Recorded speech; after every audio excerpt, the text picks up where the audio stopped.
हैं? तो भगवान पिता रात्रि शरदोत्फुल्ल मल्लिका इमा छपा और ता रात्रि इन बहुवचनों का प्रयोग किया गया। वेदांत का यह सिद्धांत है कि अल्प काल में अनंत काल का और अल्प देश में अनंत देश का समावेश किया जा सकता है।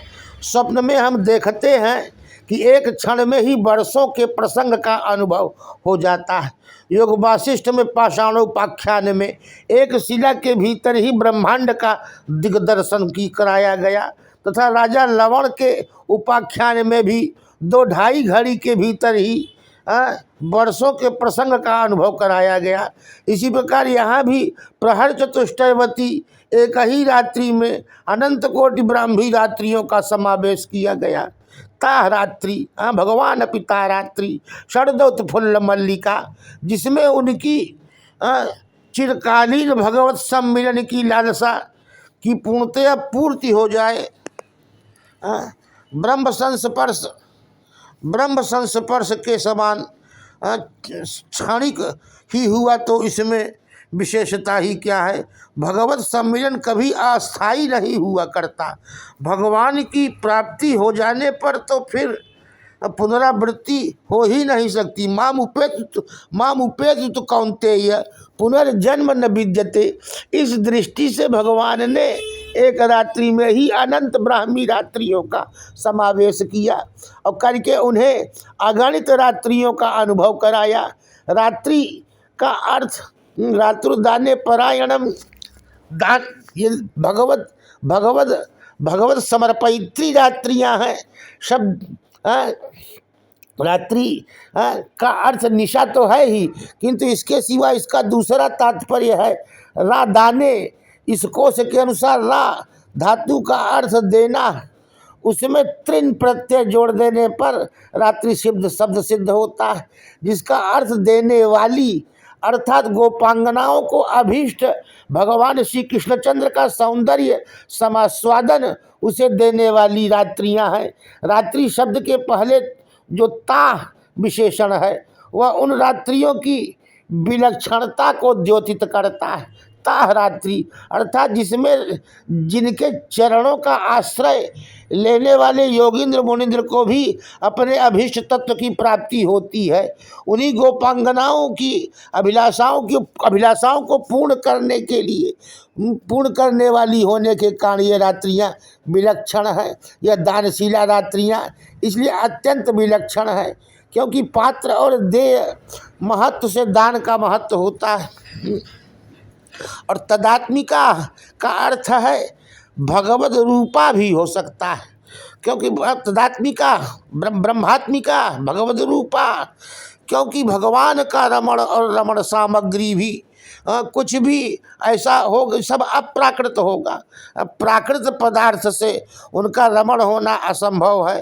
इसलिए शरदोत्फुल्ल मल्लिका शरदायामपि उत्फुल्लानि मल्लिकोपलक्षितानि अशेष पुष्पाणि जासूता।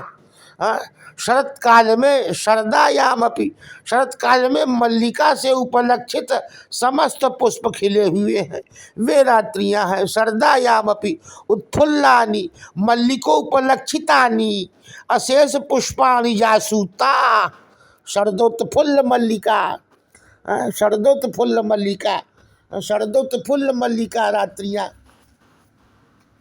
तो ये जो शरदायामपि इसी प्रकार इस समय मानो सभी पुष्पों ने यही सोचा था कि हमारी शोभा और सौगंध की सार्थकता इसी में है कि हम भगवान की प्रसन्नता के संपादन करने में समर्थ हो जाएं। जैसे इसीलिए वीक्ष शब्द से साभिलाष दर्शन अभिप्रेत है, क्योंकि ये सब सामग्रियाँ भावोद्दीपन करने वाली। अतः इसका यह तात्पर्य भी हो सकता है कि शरदोत्फुल्ल मल्लिका रात्रि ताश्च वीक्ष अर्थात शरदोत्फुल्ल मल्लिका रात्रियों को और उन्हीं के द्वारा प्रियतमा गोपांगनाओं को देखकर उन्होंने रमण करने की इच्छा किया। ता अर्थात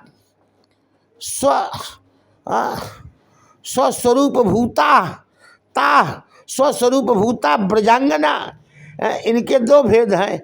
एक तो वे जो नित्य सिद्धा है और दूसरी वे जो भृंगी कीटन न्याय से भगवत रूपा हो गई है। जिस प्रकार कीट भृंगी से व्यतिरिक्त होने पर भी भावना अतिशय के कारण भृंगी रूप हो जाता है, उसी प्रकार से गोपांगनाएं स्वरूपतः भगवान से भिन्न होने पर भी अनुरागातिशय के कारण भगवत रूप हो रही है। इसके सिवा ता शब्द बहुवचनांत होने के कारण तत् पद से निर्दिष्ट होने के कारण अनंत पदार्थों का वाचक है। पहले ता से श्रुति रूपा मुनिचरी ताह ताह ताह ताश्च ताश्च ताश्च ता। इस प्रकार ता पद से कही जाने वाली तीन प्रकार की गोपांगनाएं, एक तो श्रुति रूपा मुनिचरी और अन्य समस्त साधन सिद्धा गोपांगनाएं कही गई हैं। दूसरे ता से ग्रहण की जा सकती है।